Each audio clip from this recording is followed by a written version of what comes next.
Hello મિત્રો, આજે આપણે 12G વિજ્ઞાન પ્રકરણ નંબર 11 બાયોટેકનોલોજી એના વિશે સામાન્ય માહિતી આપણે મેળવીશું.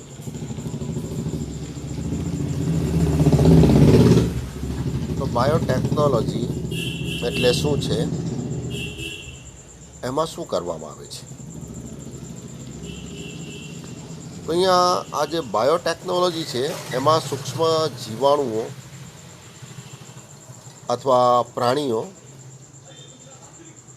કે વનસ્પતિ કોષોનો ઉપયોગ અથવા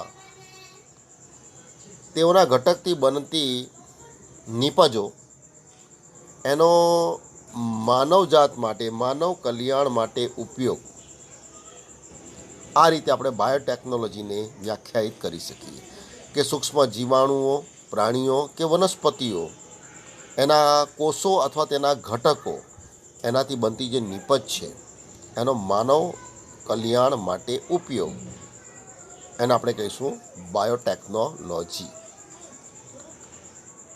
પહેલાંના સમયમાં બાયોટેકનોલોજીનો વિકાસ થયેલો નહોતો, છતાં એનો ઉપયોગ તો થતો જ હતો.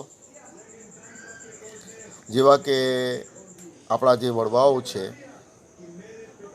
એ બાયોટેકનોલોજીનો ઉપયોગ કઈ રીતે કરતા અજાણતામાં. તો અહીં આપણે લઈએ કે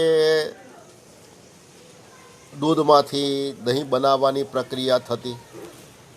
આજે પણ આપણે આ દૂધમાંથી દહીં બનાવવાની જે પ્રક્રિયા કરીએ છીએ, આમાં દૂધને થોડો સહેજ ગરમ કરીને ઉફાળું કરીને થોડાક પ્રમાણમાં દહીં મેળવીને એમાંથી દહીં બનાવવામાં આવે છે. પણ પ્રક્રિયા કઈ રીતે થાય છે એના વિશે તે વખતે માહિતી નહોતી. એ જ રીતે બેકરી ઉદ્યોગમાં બ્રેડ પણ બનાવવામાં આવે છે. આલ્કોહોલ ઉદ્યોગ, વાઇનની બનાવટ, તો આ બધી જ બનાવટમાં સૂક્ષ્મ સજીવો દ્વારા જે પ્રક્રિયાઓ થાય છે તેના દ્વારા થાય છે. અહીંયા એને પણ આપણે બાયોટેકનોલોજી સ્વરૂપે વિચારવામાં આવે છે કે અહીંયા પણ આ બધી પ્રક્રિયાઓમાં પણ સૂક્ષ્મ સજીવોનો ઉપયોગ થાય છે. જેવું કે આપણે હવે તો ખ્યાલ આવી ગયો છે કે દૂધમાંથી દહીં બનાવવા માટે દહીંમાં રહેલા જે બેક્ટેરિયા છે, લેક્ટોબેસિલાઈ અથવા લેક્ટોબેસિલસ,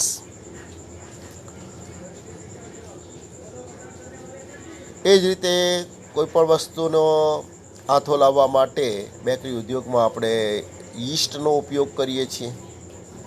આ પણ એક સૂક્ષ્મ સજીવ છે. તો આ સૂક્ષ્મ સજીવો અથવા તેનાથી જે બનતી નિપજો છે એનો ઉપયોગ આ રીતે દહીં બનાવવા માટે થતો, બ્રેડ બનાવવા માટે થતો, આલ્કોહોલની બનાવટ માટે થતો, પણ એમાં સૂક્ષ્મ સજીવો દ્વારા આ પ્રક્રિયા કરવામાં આવે છે એની માહિતી નહોતી. આજે આ સંશોધન પછી માહિતી મળી ગઈ કે આ બધી જ પ્રક્રિયાઓમાં સૂક્ષ્મ સજીવોનો ફાળો છે. તો આ સૂક્ષ્મ સજીવોનો આ રીતે માનવ કલ્યાણ અર્થે ઉપયોગ, એટલે આપણે બાયોટેકનોલોજી કહી શકીએ અહીંયા. એ જ રીતે આધુનિક બાયોટેકનોલોજી, એમાં આપણે ઇન્સ્યુલિન બનાવીએ છીએ, પ્રતિજૈવિક દ્રવ્યો એનું ઉત્પાદન કરીએ છીએ. તો ઇન્સ્યુલિન એ શું છે? તો ઇન્સ્યુલિન એ માનવીના સ્વાદુપિંડ એક સહાયક પાચક ગ્રંથિ છે જે જઠર અને પક્વાશય વચ્ચે બનતા યુ આકારના પાશમાં આવેલી છે. અને એમાં જે સ્વાદુપિંડની અંદર રચનાઓ, જે ખંડિકાઓ છે, જેમાંથી સ્વાદુ રસનો સ્ત્રાવ થાય છે. અને સ્વાદુ રસ એ પાચક રસ છે જેની મદદથી પક્વાશયમાં પાચન ક્રિયા થાય છે. સાથે સાથે આ સ્વાદુપિંડ ખંડિકાઓની વચ્ચે આંતરકોષીય અવકાશ વગરના કોષોના સમૂહો આવેલા હોય છે, જેને લેંગરહાન્સના કોષપુંજો તરીકે ઓળખવામાં આવે છે. અને આ લેંગરહાંસના કોષપુંજો એ અંતઃસ્ત્રાવી કોષોનો સમૂહ છે, જેમાં ક્રિયાત્મક રીતે 2 પ્રકારના કોષો આવેલા છે. ખરેખર આપણે આગળ જોઈશું 3 પ્રકાર છે, પણ અહીંયા આપણે શર્કરાની સમતુલા માટે જ્યારે વાત કરીએ ત્યારે 2 પ્રકારના કોષોનો ઉલ્લેખ થાય છે, આલ્ફા કોષો અને બીટા કોષો. તો સ્વાદુપિંડમાં જે 2 પ્રકારના ક્રિયાત્મક કોષો છે, આલ્ફા કોષો અને બીટા કોષો, એમાંથી જુદા જુદા અંતઃસ્ત્રાવો સર્જાય છે. આલ્ફા કોષોમાંથી ગ્લુકાગોન અંતઃસ્ત્રાવનો સ્ત્રાવ થાય છે, જ્યારે બીટા કોષોમાંથી ઇન્સ્યુલિનનો સ્ત્રાવ થાય છે. આ બંને અંતઃસ્ત્રાવો એકબીજા કરતાં વિરુદ્ધ અસર કરે છે અને રુધિરમાં શર્કરાની સમતુલા જાળવવાનું કાર્ય કરે છે. તો ઇન્સ્યુલિનનું કાર્ય જે છે કે રુધિરમાં રહેલી વધારાની જો શર્કરા હોય, કારણ કે આપણે ખોરાક લઈએ, ખોરાકના પાચનને અંતે જે ગ્લુકોઝ બને, શર્કરા બને, એ બધી જ શર્કરા ચયાપચયની દેહધાર્મિક ક્રિયામાં વપરાઈ જતી નથી. તો વધારાની જે શર્કરા હોય તો ઇન્સ્યુલિન એને ગ્લાયકોજનમાં રૂપાંતર કરે છે અને આપણા સ્નાયુ પેશી અને યકૃતમાં એનો સંગ્રહ થાય છે. તો આ રીતે ઇન્સ્યુલિન રુધિરમાં શર્કરાનું પ્રમાણ ઘટાડવાનું કાર્ય કરે છે, એટલે એને હાઇપોગ્લાયસેમિક અંતઃસ્ત્રાવ તરીકે ઓળખવામાં આવે છે. જ્યારે ગ્લુકાગોન એના કરતાં વિરુદ્ધ અસર કરે છે. જ્યારે રુધિરમાં શર્કરાનું પ્રમાણ ઘટી જાય ત્યારે ગ્લુકાગોન સક્રિય બને છે અને યકૃત અને સ્નાયુ પેશીઓમાં સંગ્રહિત ગ્લાયકોજનને એ ફરીથી ગ્લુકોઝમાં ફેરવી નાખે અને આ ગ્લુકોઝ એમાંથી આપણે દહનથી શક્તિ મેળવીએ છીએ. તો આ રીતે ગ્લુકાગોન એ રુધિરમાં શર્કરાનું સ્તર વધારવાનું કાર્ય કરે છે, એટલે એને હાઇપર ગ્લાયસેમિક અંતઃસ્ત્રાવ તરીકે ઓળખવામાં આવે છે. તો આ રીતે બંને અંતઃસ્ત્રાવો એકબીજા કરતાં વિરુદ્ધ અસર કરીને રુધિરમાં શર્કરાનું પ્રમાણ, રુધિરમાં શર્કરાનું સ્તર જાળવવાનું કાર્ય કરે છે. પણ કોઈ પણ ખામીને કારણે પછી જનીનિક પણ હોઈ શકે. શરીરમાં ઇન્સ્યુલિનનું પ્રમાણ ઘટી જાય તો ઇન્સ્યુલિનનું જે કાર્ય છે, વધારાની શર્કરા એને ગ્લાયકોજનમાં રૂપાંતરિત કરે છે અને આ કાર્ય ઓછું થઈ જાય એટલે ઇન્સ્યુલિનની ઉણપને કારણે રુધિરમાં શર્કરાનું સ્તર વધતું જાય છે અને શર્કરાનું વધતું પ્રમાણ એને કારણે જે રોગ થાય છે એને ડાયાબિટીસ તરીકે ઓળખવામાં આવે છે. તો આ રીતે ઇન્સ્યુલિનની ઉણપને કારણે ડાયાબિટીસનો રોગ થાય છે. હવે જ્યારે આવા ડાયાબિટીસના દર્દીઓ એને આ રોગને નિયંત્રણમાં લેવો હોય તો એણે બહારથી ઇન્સ્યુલિન આપવું પડે. તો આ બહારથી ઇન્સ્યુલિન કઈ રીતે બનાવવામાં આવે છે? તો આધુનિક બાયોટેકનોલોજીની મદદથી આ ઇન્સ્યુલિન બનાવવામાં આવે છે અને આ ઇન્સ્યુલિનના નિર્માણમાં સૂક્ષ્મ સજીવોનો ઉપયોગ થાય છે. આ સૂક્ષ્મ સજીવો છે ઈ કોલાઈ, એટલે કે ઇસ્ચેરિશિયા કોલાઈ. તો આ જે ઇસ્ચેરિશિયા કોલાઈ અને કેટલાક પ્રતિજૈવિક દ્રવ્યો બનાવવા માટે યીસ્ટનો પણ ઉપયોગ થાય છે. તો આ રીતે બે ઈ કોલાઈ અને યીસ્ટ આધુનિક બાયોટેકનોલોજીની શાખા છે, જનીન ઇજનેરી વિદ્યા. એની મદદથી આ સૂક્ષ્મ સજીવોના જનીનમાં ફેરફાર કરવામાં આવે છે અને આ ફેરફારિત સૂક્ષ્મ જીવાણુનો ઉપયોગ ઇન્સ્યુલિન બનાવવા માટે કરવામાં આવે છે અથવા પ્રતિજૈવિક દ્રવ્યોના નિર્માણ માટે કરવામાં આવે છે. તો આ રીતે સૂક્ષ્મ સજીવોનો ઉપયોગ આ પ્રક્રિયા સાથે સંકળાયેલો છે. એ જ રીતે પારજનીનિક પ્રાણીઓ એટલે એવા પ્રાણીઓ કે જેમાં ઈચ્છિત લક્ષણો મેળવવા માટે બીજા પ્રાણીમાંથી જનીનો એમાં ઉમેરવામાં આવે છે. બીટી કપાસ, બીટી કોટન તરીકે ઓળખાય છે. એમાં બેસિલસ થુરિન્જેન્સિસ બેક્ટેરિયા એના દ્વારા ક્રિસ્ટલ પ્રોટીનનું નિર્માણ કરવામાં આવે છે. તો આ રીતે એમાં પણ સૂક્ષ્મ સજીવોનો ઉપયોગ કરવામાં આવે છે અને એને આપણે બાયોટેકનોલોજી તરીકે ઓળખીશું. અને આધુનિક બાયોટેકનોલોજી દ્વારા આવા સૂક્ષ્મ સજીવોનો ઉપયોગ કરીને ઇન્સ્યુલિનનું નિર્માણ કરવામાં આવે છે, પ્રતિજૈવિક દ્રવ્યોનું નિર્માણ કરવામાં આવે છે, પારજનીનિક પ્રાણીઓ એનું નિર્માણ કરવામાં આવે છે, વનસ્પતિઓમાં બીટી કોટન, બીટી મકાઈ, બીટી રીંગણ જેવી વનસ્પતિની જાતિઓનું નિર્માણ થાય છે. એ જ રીતે કેટલાક ઔષધ ચિકિત્સા સાથે પણ આ બાયોટેકનોલોજી સંકળાયેલી છે અને એના દ્વારા કેટલાક રોગોની સારવાર પણ શક્ય બનેલી છે. તો બાયોટેકનોલોજી રોગોની સારવારમાં પણ મદદરૂપ થાય છે. કયા રોગો છે? તો જેવા કે ડાયાબિટીસ છે, આપણો આગળ જોઈ ગયા છે, સૂક્ષ્મ જીવાણુ ઈ કોલાઈનો ઉપયોગ કરીને ઇન્સ્યુલિનનું ઉત્પાદન કરવામાં આવે છે. આ રીતે ઈ કોલાઈ દ્વારા બનાવેલું ઇન્સ્યુલિન એ માનવીને આપવામાં આવે છે અને આ નિર્માણ એની સાથે સંસ્થા એક સંકળાયેલી છે, ઈલી લીલી સંસ્થા, જેણે ઇન્સ્યુલિન બનાવેલું છે. એ જ રીતે hepatitis B, hepatitis C, cancer, સંધિવા, હિમોફિલિયા અને અસ્થિભંગ આવા રોગોની સારવાર માટે પણ એની ઔષધીય ચિકિત્સા સાથે પણ બાયોટેકનોલોજી સંકળાયેલી છે. તો આ રીતે સૂક્ષ્મ સજીવો, પ્રાણીઓ અને વનસ્પતિઓ અથવા તેની નિપજો એનો માનવ કલ્યાણ અર્થે ઉપયોગ કરવા એને બાયોટેકનોલોજી તરીકે ઓળખવામાં આવે છે. અને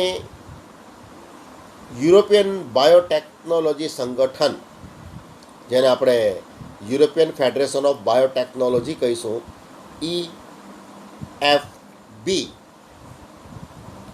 યુરોપિયન ફેડરેશન ઓફ બાયોટેકનોલોજી, અહીંયા પૂર્ણ નામમાં પણ પૂછાશે.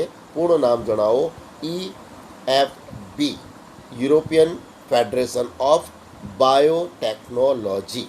તો એના દ્વારા બાયોટેકનોલોજીની વ્યાખ્યા આપવામાં આવી છે કે જેમાં પરંપરાગત અભિગમ અને આધુનિક આણ્વિક બાયોટેકનોલોજીનો સમાવેશ થાય છે. અને EFB દ્વારા આપવામાં આવેલ વ્યાખ્યા મુજબ આપણે જોઈએ આ વ્યાખ્યાને, તો આ વ્યાખ્યા મુજબ નિપજ અને સેવાઓ માટે પ્રાકૃતિક જીવ વિજ્ઞાન અને સજીવો અથવા તેમના કોષો, તેમના ભાગો તથા આણ્વીય અનુરૂપતાનું સંચાલન. કારણ કે આણ્વીય એટલે DNA સાથે બીજા સજીવના જનીનોનું જોડાણ કરવામાં આવે છે. તો નિપજો અને સેવાઓ માટે પ્રાકૃતિક જીવ વિજ્ઞાન અને એની સાથે સજીવ, એના કોષો અથવા તેના કોઈ ભાગો અને આણ્વિક અનુરૂપતા આનું સંચાલન એટલે બાયોટેકનોલોજી. તો આ થઈ ગયું બાયોટેકનોલોજી, એની વિશે સામાન્ય માહિતી થઈ ગઈ. હવે આપણે જોઈએ બીજો પ્રશ્ન જે નાનો છે કે બાયોટેકનોલોજીના વિકાસ માટે જવાબદાર પદ્ધતિઓ કઈ? તો ઘણી બધી ટેકનિક છે એના માટે, પણ એમાં બે મુખ્ય ટેકનિક આધુનિક બાયોટેકનોલોજી એને જન્મ આપેલો છે. બે મહત્ત્વની ટેકનિક જેણે આધુનિક બાયોટેકનોલોજી એને જન્મ આપેલો છે. એમાં આપણે જોઈ ગયા પહેલાં પણ એક નામ કે જનીન ઇજનેરી વિદ્યા. જનીન ઇજનેરી વિદ્યા. તો આ ટેકનોલોજી દ્વારા શું કરવામાં આવે છે? તો તો આનુવંશિક દ્રવ્ય જે છે ડીએનએ અથવા આરએનએ એના બંધારણમાં પરિવર્તન પ્રેરવામાં આવે છે. દાખલા તરીકે આગળ આપણે ઇન્સ્યુલિનનો નિર્માણનો ઉલ્લેખ કરી ગયા, તો એ જ ઉદાહરણ અહીંયા પાછું લઈએ. તો ઇન્સ્યુલિન બનાવવા માટે માનવીના બીટા કોષોમાંથી ઇન્સ્યુલિનના નિર્માણ માટે જે જવાબદાર ડીએનએ છે એને છૂટું પાડવામાં આવે છે, અને એમાંથી જે જનીનો ઇન્સ્યુલિનના નિર્માણ માટે જવાબદાર છે ડીએનએનો એટલો ટુકડો, ઇચ્છિત ટુકડો છૂટો પાડવામાં આવે છે. હવે એનું જોડાણ ઈ કોલાઈના ડીએનએ સાથે કરવામાં આવે છે. એટલે ઈ કોલાઈમાંથી, તો આપણે બેક્ટેરિયાની અંદર જોઈએ કે એમાં જનીન દ્રવ્ય ઉપરાંત બેક્ટેરિયાના કોષ રસમાં વલયાકાર ડીએનએના ટુકડાઓ આવેલા છે, જેને પ્લાઝમિડ તરીકે ઓળખવામાં આવે છે. તો આ રીતે દાખલા તરીકે અહીંયા આપણે બતાવીએ કે માનવીનો ઇન્સ્યુલિન માટે જવાબદાર ડીએનએનો ટુકડો, જેને આપણે કહીશું ઇન્સ્યુલિન ડીએનએ. પ્લાઝમિડ એટલે બેક્ટેરિયાના કોષ રસમાં રહેલો જનીન દ્રવ્ય ઉપરાંત વલયાકાર ડીએનએનો ટુકડો. હવે આ ટુકડો આની સાથે જોડાણ કરવાનું છે, એટલે આમાંથી પ્લાઝમિડમાંથી આટલો ટુકડો દૂર કરી નાખવો પડે. એટલે ટુકડો દૂર કરી નાખ્યો અહીંયા, અને આ ટુકડાનું જોડાણ હવે આની સાથે કરી દઈએ. તો આ જે પ્લાઝમિડ છે, તો શું કર્યું, બેક્ટેરિયાના જે જનીન દ્રવ્ય છે એની સાથે ઇન્સ્યુલિન માટેનો જવાબદાર જનીન જોડી દીધા. એટલે અહીંયા આ જે ડીએનએ બને છે એ નવું સંયોજનવાળું ડીએનએ છે. આને કહેવાય પુનઃ સંયોજિત ડીએનએ. તો આ રીતે ડીએનએ કે આરએનએના રસાયણમાં આપણે જોઈએ કે પરિવર્તન પ્રેરીને હવે આ પુનઃ સંયોજિત ડીએનએને યજમાન સજીવમાં પ્રવેશ કરાવવામાં આવે. તો આ પુનઃ સંયોજિત ડીએનએ જે બની ગયું છે એને પાછું ઈ કોલાઈમાં દાખલ કરી દેવામાં આવે. તો ઈ કોલાઈને યજમાન તરીકે ઓળખવામાં આવે છે, અને ઈ કોલાઈમાં દાખલ કરીને હવે યજમાન સ્વરૂપમાં પણ એના પ્રકારમાં ફેરફાર થઈ ગયો. યજમાનમાં આ પહેલો પ્લાઝમિડ હતો, એને બદલે હવે પુનઃ સંયોજિત ડીએનએ આવી ગયું, અને આ યજમાન શરીરમાં આ પુનઃ સંયોજિત ડીએનએની અનેક નકલો તૈયાર કરવામાં આવે છે, અને એમાંથી ઇન્સ્યુલિન બનાવવામાં આવે છે. તો આ રીતે આ જે શાખા છે જનીન ઇજનેરી વિદ્યા શું કાર્ય કરશે અહીંયા, તો આનુવંશિક દ્રવ્ય ડીએનએ અથવા આરએનએ એના રસાયણમાં પરિવર્તન પ્રેરે. પરિવર્તન પ્રેર્યા બાદ એને યજમાનના શરીરમાં પ્રવેશ કરાવે છે, અને યજમાન સજીવના સ્વરૂપ પ્રકારમાં એનાથી ફેરફાર કરવામાં આવે. એટલે હવે જે નવા ઈ કોલાઈ બને છે એમાં ઇન્સ્યુલિનના નિર્માણ માટેના જવાબદાર જનીનો એમાં આવી ગયા છે. ઇન્સ્યુલિનના નિર્માણ માટેના જવાબદાર જનીન એમાં આવી ગયા, એટલે સજીવ, યજમાન સજીવ એમાં પણ સ્વરૂપ પ્રકારમાં ફેરફાર થઈ ગયો. હવે એની જે બીજી જવાબદાર પદ્ધતિ આપણે જોઈએ, અને છે જૈવ પ્રક્રિયા ઇજનેરી વિદ્યા.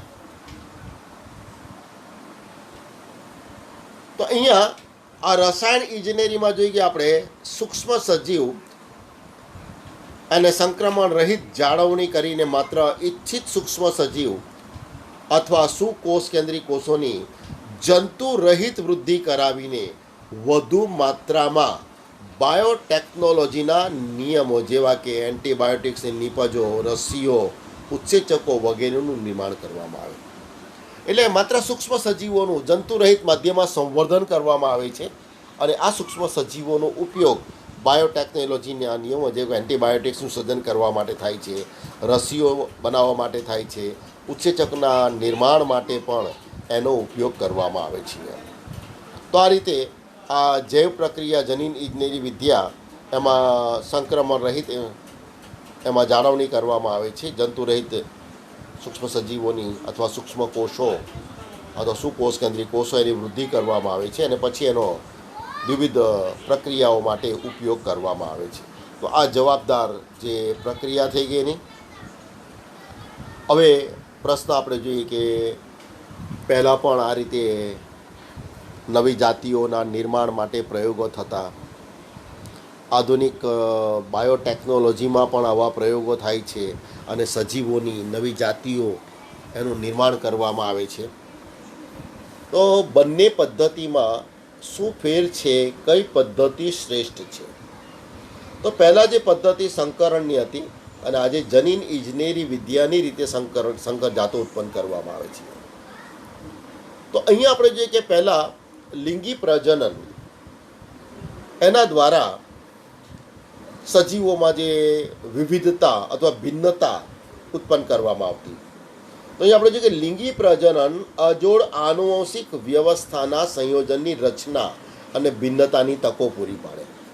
કારણ કે આપણે જોઈએ કે લિંગી પ્રજનન થાય છે ત્યારે એક લિંગી પ્રાણીઓ, એમાં નર અને માદા પ્રાણી જુદા જુદા હોય છે અને નર પ્રાણીમાંથી શુક્રકોષ અને માદા પ્રાણીમાંથી અંડકોષ ભેગા થાય છે.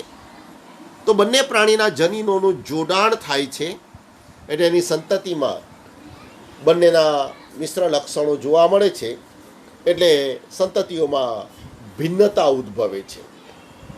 કારણ કે આપણે જોઈ ગયા કે એક જ માતા પિતા હોય પણ એક જ માતા પિતાના બધા સંતાનો એક સરખા હોતા નથી, એમાં પણ ભિન્નતા જોવા મળે છે. તો આ રીતે લિંગી પ્રજનન એ ભિન્નતા પૂરી પાડે છે અને તેમાંના કેટલાક સજીવ આ ભિન્નતાને કારણે પર્યાવરણનો સારો ઉપયોગ કરી શકે તો વસ્તી માટે એ લાભકારક પણ હોઈ શકે અને કેટલાક લક્ષણો એવા પણ હોય છે કે પર્યાવરણને પ્રતિકૂળ હોય તે કદાચ નુકસાનકારક પણ હોઈ શકે. તો આમાંના કેટલાક સજીવ વસ્તી માટે લાભકારક પણ હોઈ શકે. તો આ રીતે લિંગી પ્રજનન દરમિયાન ઉદ્ભવતી સંતતિઓમાં ભિન્નતા જોવા મળે અને આ ભિન્નતા લાભકારક હોય તો વસ્તીને લાભ થાય, હાનિકારક હોય તો વસ્તીને નુકસાન થાય છે. જ્યારે અલિંગી પ્રજનન દ્વારા આબેહૂબ જનીનિક માહિતીની સાચવણી કરવામાં આવે. કારણ કે અલિંગી પ્રજનનમાં બે સજીવો ભાગ લેતા નથી. એક જ સજીવ એના દેહમાંથી એ વનસ્પતિ જેવી જ અનેક વનસ્પતિઓનું નિર્માણ કરવામાં આવે. અલિંગી પ્રજનન કોષો બીજાણુઓનો ઉપયોગ કરવામાં આવે.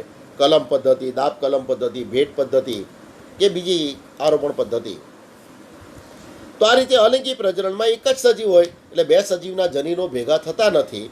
એટલે પિતૃઓમાં જે લક્ષણ છે, જે જનીનિક માહિતી છે, એની આબેહૂબ જાળવણી એની સંતતિમાં થાય છે. જ્યારે લિંગી પ્રજનનમાં આપણે જોઈ ગયા કે સંતતિમાં ભિન્નતા ઉદ્ભવે છે. તો આ રીતે પહેલાં કોઈ પણ વનસ્પતિની જાતો છે એમાં લક્ષણોની જાળવણી કરવા માટે અલિંગી પ્રજનન પદ્ધતિઓનો ઉપયોગ થતો. તો અહીંયા આપણે જોઈએ તો આધુનિક પહેલાં જે પરંપરાગત સંકરણની જે પદ્ધતિઓ છે એમાં વનસ્પતિ અને પ્રાણીઓ એમાં સંવર્ધનમાં ઉપયોગી છે, પરંતુ આ વખતે સંવર્ધન કરાવતી વખતે ઈચ્છનીય લક્ષણો જ ભેગા થાય એ જરૂરી નથી. આ પદ્ધતિમાં કેટલીક વખત ઇચ્છિત જનીનો સાથે અનિચ્છનીય જનીનોનો પણ સમાવેશ અને ગુણન થઈ જાય છે.